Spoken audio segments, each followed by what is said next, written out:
A mixture of genius. The sleek transcontinental airliner settled onto one of the maze of runways that was Stevenson Airport.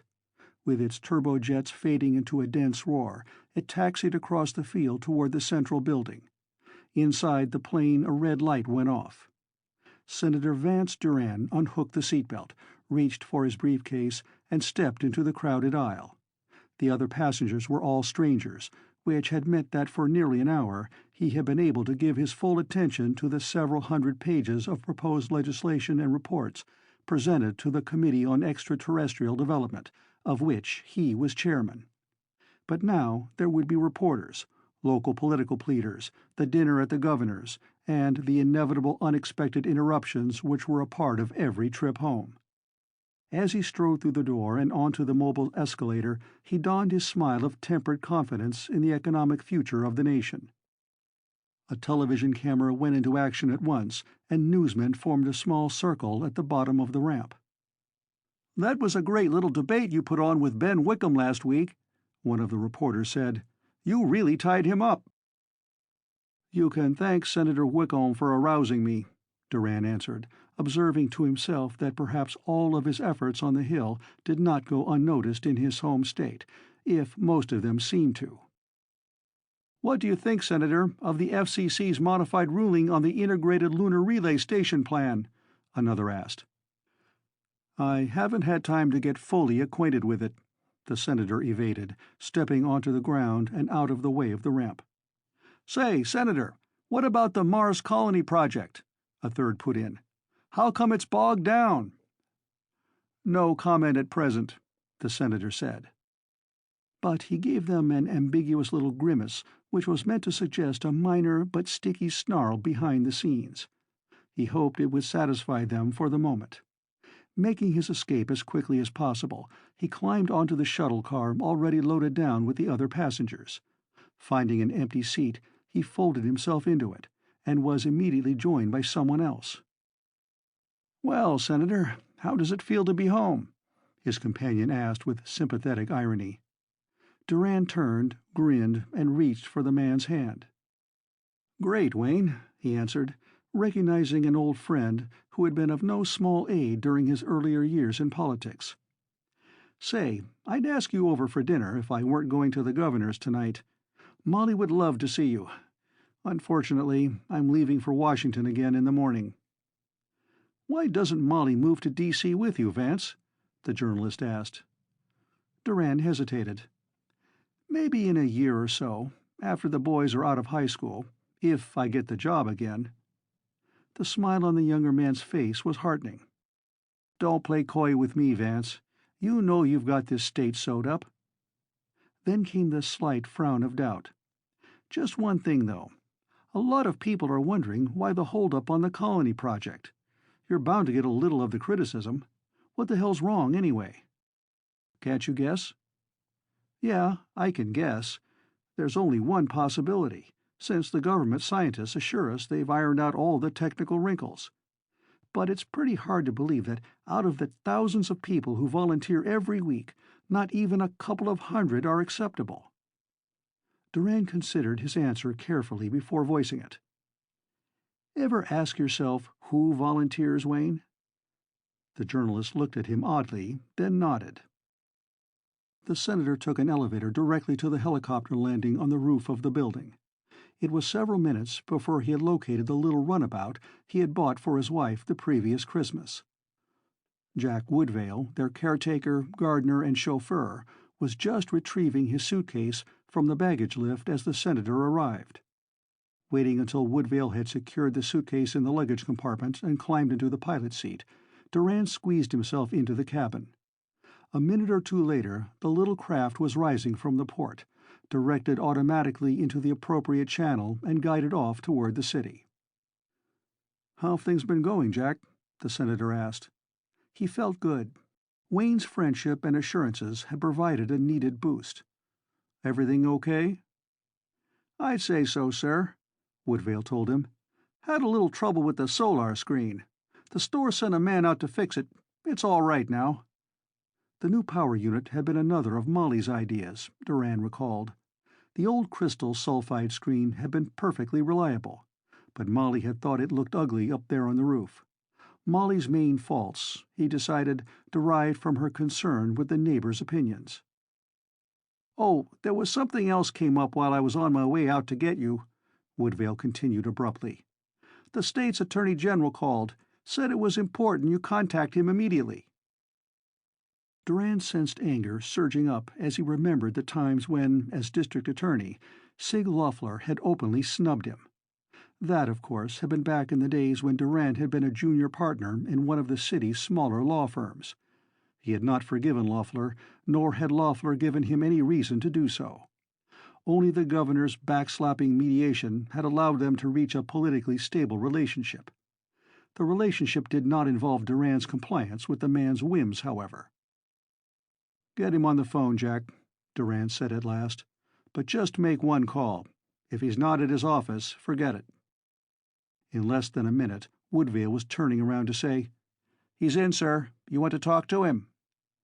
Durand grunted and lifted the phone from the clamp beside his seat.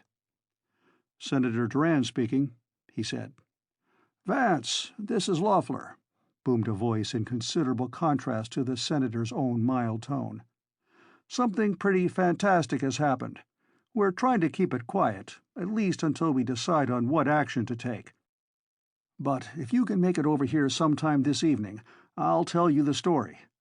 You're going to be in on it eventually, and I thought you'd prefer getting in on it early."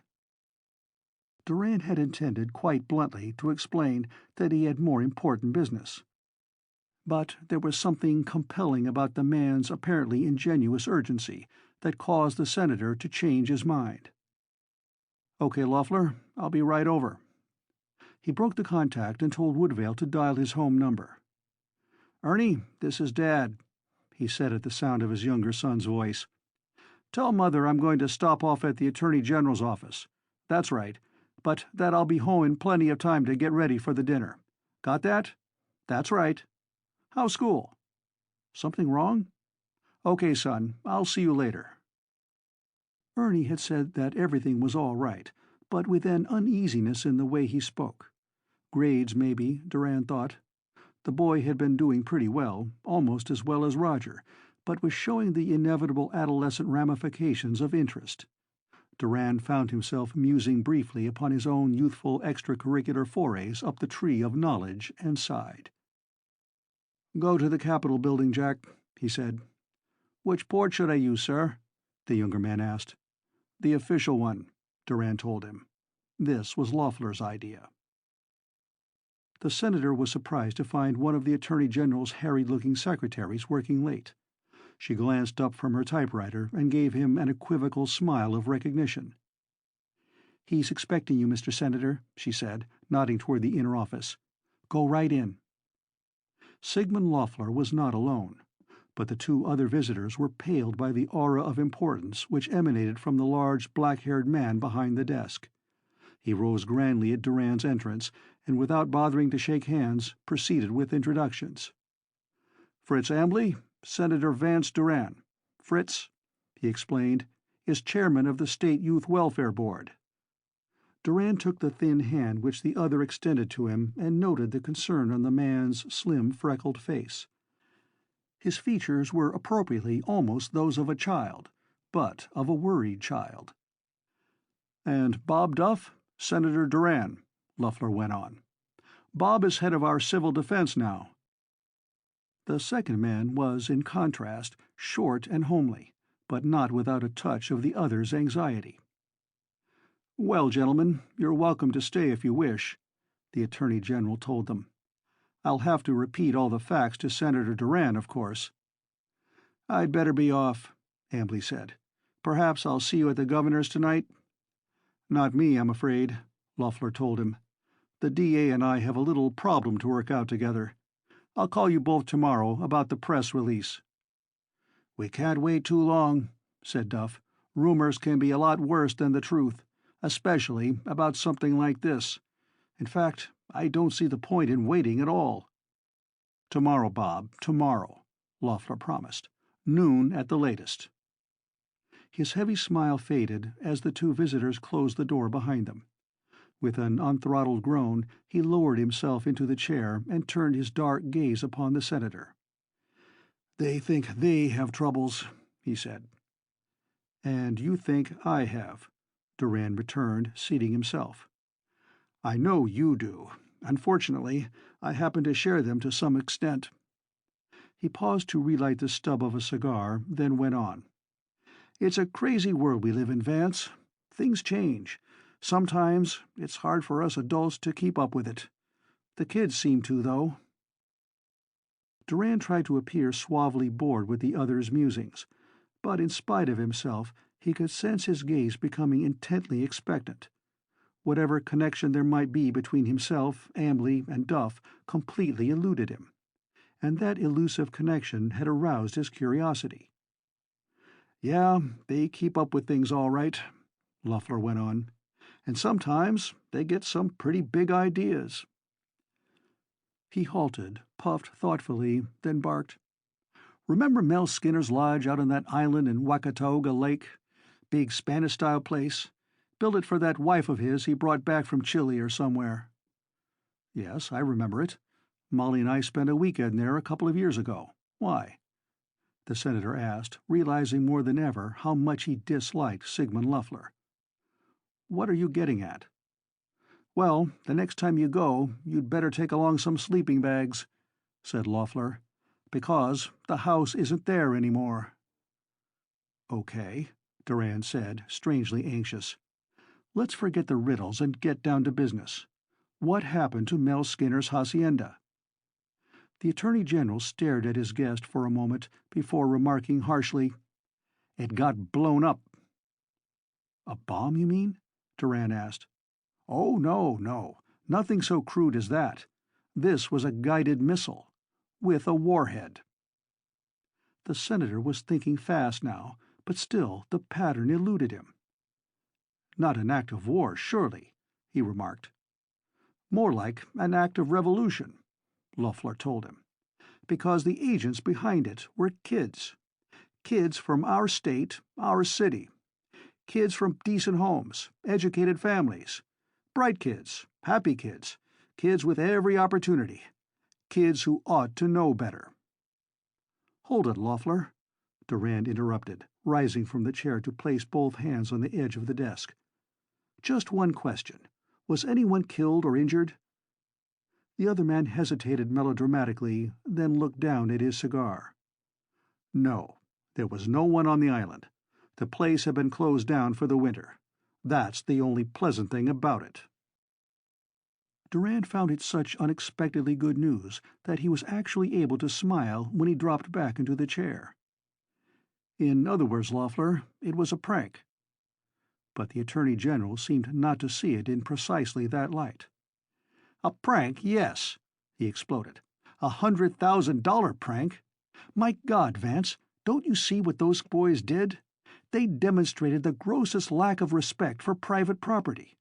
And what if they'd miscalculated? That rocket was fired from a distance of some 50 or 60 miles. It could have killed any number of people along its course had it fallen short." "Well, I'll admit it's not the sort of thing I'd like to see encouraged," said Durand. "Now, give me the details. Who were they? Where did they get the rocket? What was the point of it, anyway?" Sigmund Loeffler opened a folder which lay on his desk and started sifting through its contents. He pulled out several memoranda and a list of names, closing the folder again. "There was a gang of 8, all in the 11th or 12th grades at Eisenhower High. 5 of them were members of the school rocket club. 3 of them had juvenile delinquency records, minor stuff mostly, like copter stunting and public disturbance. The youngest had won a couple of science awards for demonstrations in—" he glanced significantly at the senator, "the chemistry of explosives." Durand said nothing, but his sense of concern was growing. "Let's see," Loeffler went on. 2 of the boys were taking vocational courses. One had his own machine shop, in fact. Then there was the electronics expert, Caesar Grasso's son. Know him?" The senator nodded. "He runs the high school TV station. Knows a lot about radio, I understand. Oh, yes, there was also the lad who drew up the plans for the gadget. Pretty sharp at engineering design, they say." Durand peered numbly across the desk at the grim-faced official.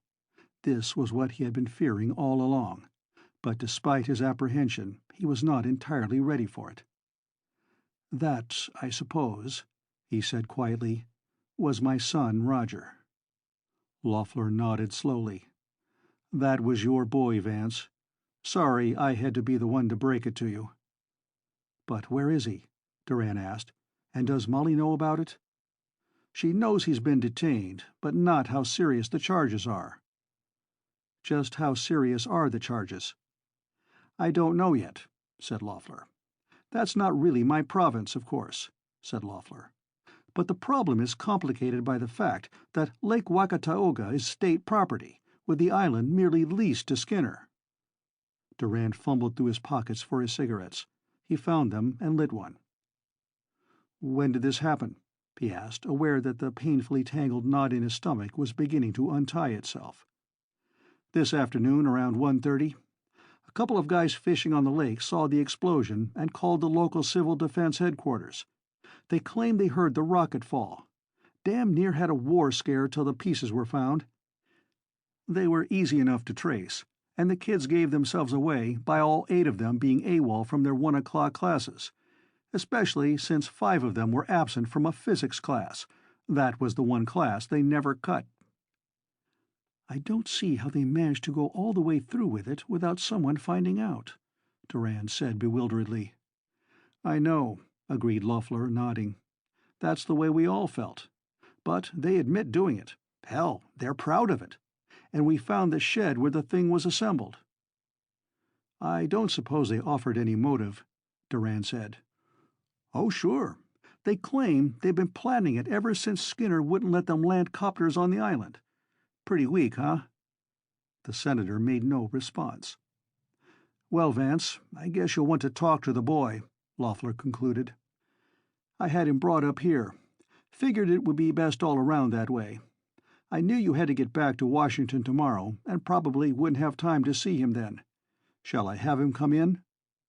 When Durand hesitated, he added, "Oh, I've got to duck out for a few minutes. Get some supper. Got a long evening ahead of me." "Okay, Loeffler, send him in. And—" this was the hardest part, "and I appreciate this." "No trouble, Vance," the man said, rising and stepping around the desk. "No more than we've got already." He removed a suit coat from a hanger and left the office with it under his arm. A moment later the door opened again, and the senator saw the shaggy head of his older son peer into the room. The boy was the one who finally broke the silence which followed. "Hi, Dad," he said, sauntering casually into the office. "Guess you're pretty sore at me. Can't blame you." Durand remained seated, indicating a chair against one wall. He waited till his son had sat down. "I'm a little dumbfounded, Raj, that's all. I suppose you had a good reason for it." "Sure. Old Skinflint Skinner wouldn't let us—" "Roger!" the senator growled threateningly. He was not going to allow the interview to start off with a half-truth. "Yeah, but that's state land," the boy persisted. "He hadn't any right." "Roger, I said a good reason." "Okay, Dad," he sighed. "No, we didn't have that kind of a reason." What it amounted to, Durand said, was that you wanted to do something spectacular, like building a rocket and firing it at something. Only to be fun, it had to be illegal, if not immoral. And Melvin Skinner's place seemed like the least objectionable target. Isn't that about it?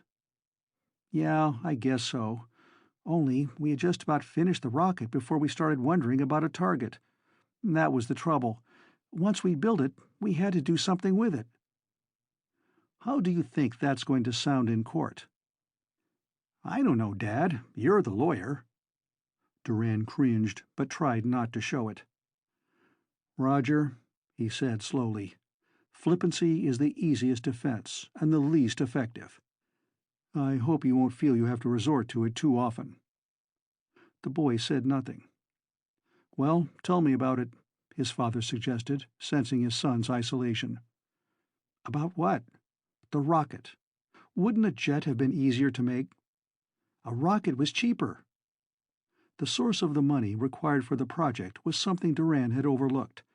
However, it was, he realized, one best postponed for the present. The important thing now was to regain his son's confidence. "Did you design it?" "Yeah. Well, I drew it up. Nothing very original about it, but it was a good little machine." Durand noticed the boy's restless squirming, saw him perfunctorily place a hand to the baggy pocket of his jacket and quickly withdraw it, then arrived at a decision. Reaching into his own coat, Durand took out the pack of cigarettes, extending it to his son. "Care for a cigarette?" he asked. The youth looked at him doubtfully for an instant. Then he smiled his first smile that evening. "Thanks, Dad," he responded, taking one and lighting it self-consciously. He added, "You've been out of town so much, I didn't think you knew I'd started." "I know, Raj," the man said, aware of a rising flood of self-condemnation. "Go on, son, about the rocket. What kind of fuel did you use?" "Oh, nothing special. It had a liquid bipropellant motor. We used ethanol and liquid oxygen. Pretty old-fashioned, but we didn't know how to get hold of the fancier stuff, and didn't have any way of synthesizing it. Then, at the last minute, we found that one of the valves feeding into the nozzle was clogged up. That's why we were late to class." "Couldn't that have been dangerous?" Durand asked, and realized at once that he had said the wrong thing. The boy merely shrugged. "Well, it must have been a pretty good machine if it flew 60 miles and hit its target," Durand went on. "Oh, we had it radio-controlled with a midget TV transmitter mounted in it. Grasso took care of that. He did a terrific job. Of course, it was pretty expensive." He glanced at his father tentatively for a moment, then bent his gaze to the cigarette. "I don't have my car anymore, but I guess I won't be needing it now." There was a cautious knock on the door. "Listen, Raj," Durand began. "I'll try to get to see you tomorrow before I leave. Remember that your mother and I both are on your side, without qualification. You've done a pretty terrible thing, of course, but I have to admit, at the same time, that I'm really rather proud of you. Does that make sense?" "Sure," said Roger huskily. "I guess so." The flight home was a quiet one. Durand found himself with many thoughts to think, not the least of which was what his wife's reaction would be. The difficulty lay in the fact that their married life had been too easy, too free of tragedy, to enable him to foresee her response. But life would not be quite the same now, even if Roger escaped the more concrete forms of punishment. And perhaps it would be the most difficult for Ernest, who would forever be expected to either live up to or down to his older brother's reputation, when all poor Ernest seemed to want these days was to play the saxophone. And then there was his own political future to consider. This would certainly not help it. But perhaps the affair would be forgotten in the next 3 years. After all, it might have been far worse. It might have happened in a campaign year. This way, he still had a fighting chance. 3 sessions with a good record might overbalance the loss in public confidence this would incur. And then he thought of the Mars colony mess and winced. Telling his wife about the matter was not nearly so difficult as the senator had feared. She had been ready for news of a crime of passion, or at least of armed robbery. What her husband had to relate stunned her at first, but once she had ridden out the shock, she recovered quickly. "You don't have to go tonight, Molly," Durand told her. "You think it might look better if I didn't?" she asked gently. "That wasn't what I was getting at," he said. He thought it over for a moment, then added, "No, I don't. In fact, I think it would look better if we both went to the governor's. Roger is not a juvenile delinquent. That, I believe, is understood. If we must accept some of the responsibility for what he did today, let's do so gracefully. Were you to stay home tonight, it might appear to some that you had reason to be ashamed of the business, which you don't. It might also look as if I were afraid that Ernest might do something similar, as if I felt I had to watch him," she said. "Oh, people can be so ridiculous. Why wasn't Millie Gordon's boy in on it?" Durand smiled at the idea of the governor's tubby, obtuse son involved in the construction of anything more demanding than a paper glider. The governor's mansion, a century-old edifice typifying the moribund tendency to confuse dignity with discomfort, was teeming with professional and political personages when the Durands arrived. The dinner went off routinely, with no overt references made to the missile matter. However, the senator noticed that no one inquired into the health and happiness of his two sons, so that he presumed word had got around. It was not until after dinner, when he had seated himself alone in a corner of the luxurious old living room, a B&B in one hand and a cigar in the other, that his host approached him. "Evening, Vance. Sure glad you could make it," exclaimed the familiarly jovial voice of Governor Will Gordon. Durand set down his drink and took the governor's plump hand, shaking it vigorously. Then the senator observed the intense, youngish face of Fritz Ambley, who had followed the governor. "Guess you know Fritz," Gordon went on, seating himself next to Durand. "Says he met you at Sig's office this afternoon." "That's right," Durand said. "Good to see you again, Ambley." The Youth Welfare Board chairman nodded affably and took the remaining chair. His look of concern had mellowed somewhat with the evening, but the pale, close eyes remained set in an expression of aggressive earnestness. "How's Roger?" Gordon asked after a moment's silence. "As normal as ever," said Durand, unprepared for the question. Then, slyly, he added, "Thanks for talking Loeffler into letting me see him." "Well, Sig agreed it was the only thing to do, after I told him you'd be leaving for Washington again tomorrow," the governor said. Durand grinned wryly. It had been a guess, but a good one, and Loeffler's having passed the interview off as a personal favor put their relationship back in its proper perspective. "Well, what's to be done about the boys? They're all under 18, I suppose." "That's right," Gordon said. "It's entirely a matter for the juvenile authority. At least we're going to try to keep it there. But there's more to it than that, which is why Fritz is here. He has something on his mind which he thinks is pretty important. I do, too." "You see, Senator," said Ambley, coming in promptly on his cue, "it's this way. If the case were an isolated one, it would be easy enough for us to deal with. But it's part of a pattern which few people have yet noticed. Let me cite several other similar incidents. Perhaps you read about the group of 50 teenaged copter jockeys who decided to hold a transcontinental scavenger hunt. Ignoring all air traffic regulations, they managed to run up the magnificent total of 17 collisions and 32 casualties. "Hear about that one, Vance?" the governor asked, his earlier festiveness gone. "Yes, I think I saw something about it," Durand said.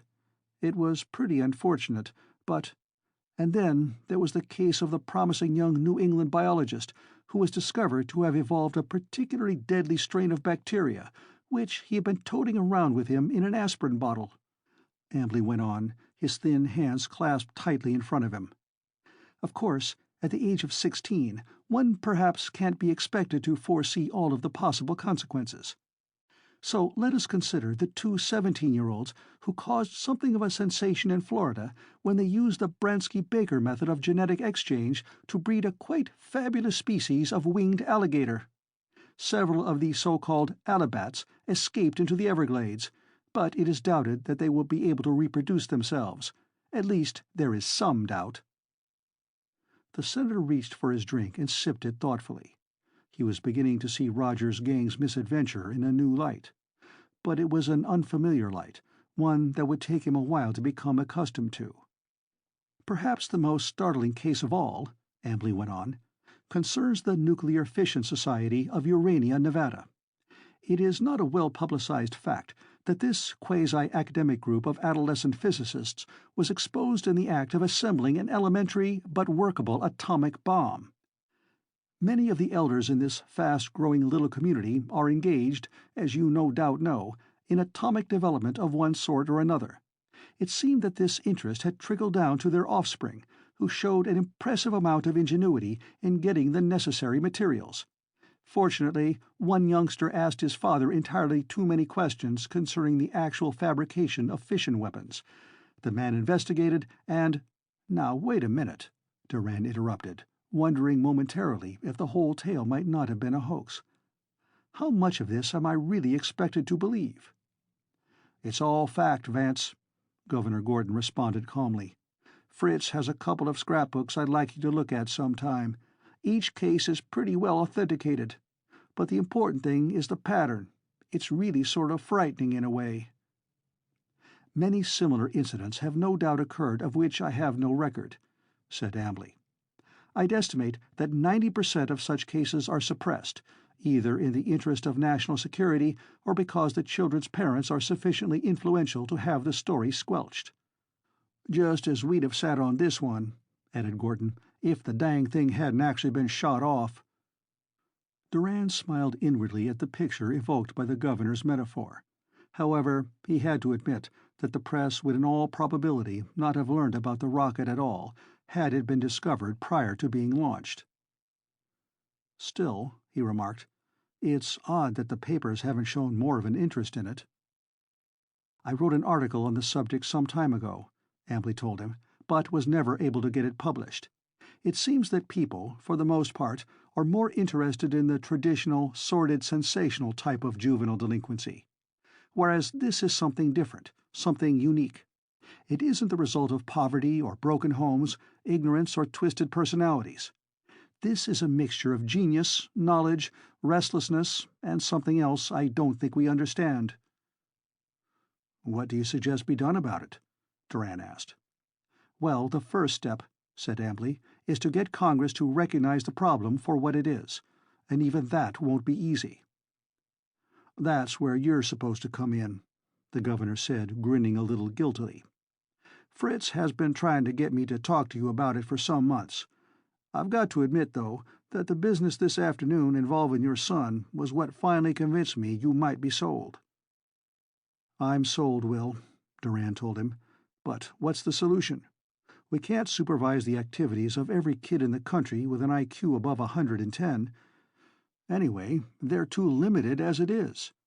That, it seems to me, is part of the trouble. And we can't hold their parents accountable. Responsibility has to be an individual matter. So what's the solution? Governor Gordon raised a quizzical eyebrow at Fritz Ambley, who, in turn, merely shrugged. The senator glanced at each of them, then down at his drink. So, there isn't one, he said. Whatever it is, said Ambley, it won't be simple or painless. There's only one such solution, and that's the time-honored technique of letting them grow into maturity. And even that is far from painless and simple to those doing the growing, nor is it always the solution. Yet you're convinced this, the senator paused briefly, phenomenon constitutes a danger to the nation.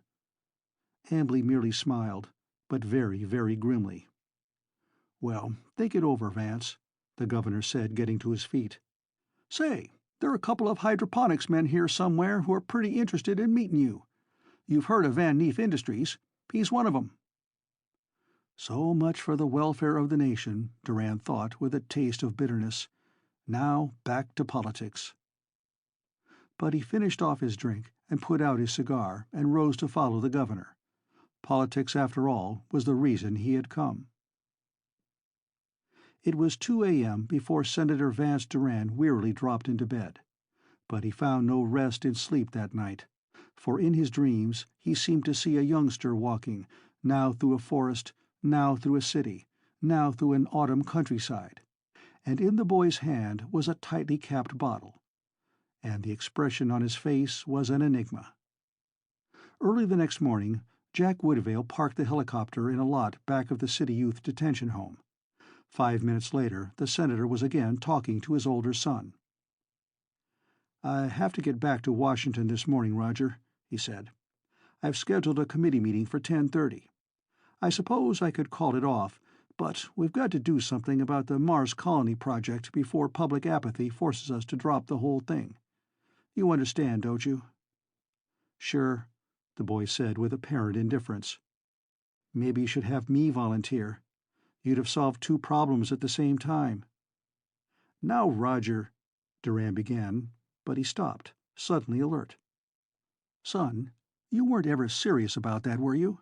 I mean, all that talk I used to hear about your wanting to go to one of the planets? I don't know, Dad. Please, Roger, you've got to be honest with me. I want to know exactly how you feel about it. I know you've tried before, and I refuse to take you seriously. I realize that. But now tell me the truth. And the curious thing was, he realized, that he wanted to hear from his son what he feared most to hear. Well, sure I wanted to go, his son said. I kept telling you, didn't I? Of course, I wouldn't want to go unless some of the gang were going too. You really think that you'd be willing to leave Earth, your home, your family? Duran hesitated angrily, knowing it was the wrong approach. He waited a moment, then began again. I'm not condemning you for it, Roger. I just find it hard to believe, and I have to be sure you know what you'd be sacrificing. I think I do, Dad, Roger said. But you've got to make a break sometime. I guess there'd be some girls going along, wouldn't there? Duran grinned numbly. I guess there would, son, he said. The senator watched the land of his home state sink rapidly into the morning haze as the jetliner soared upward. It was a sight he had seen often, but never with the sense of challenge he experienced now, for every moment brought him closer to what beyond all doubt would be the toughest fight of his political career. But he felt that he had logic on his side, though sentiment would very probably be against him. He sat back, lit a cigarette, and considered the irony of the situation. When legislation had been passed authorizing the Department of Extraterrestrial Development to start the colony project, a list of criteria had been drawn up for the would-be settler. It had meticulously specified the requirements of health, intelligence, and adaptability. And most rigidly adhered to of all had been the provision that the applicant be over the age of 25. For above all, it was assumed, a colonist must be mature. And in that assumption, Duran concluded, he had hidden the fallacy which had made a fiasco of the project. For was not maturity largely a matter of finding an acceptable place for oneself in the scheme of things? Was not maturity essentially a realistic but wholly irrevocable resignation? If so, it had been inevitable that those who came to volunteer would, for the most part, be the misfits and the malcontents, men who hoped to escape the imagined or to find the imaginary. The mature, the resigned, had assuredly inherited the earth. Only the young could seek the stars. The end of A Mixture of Genius by Arnold Castle.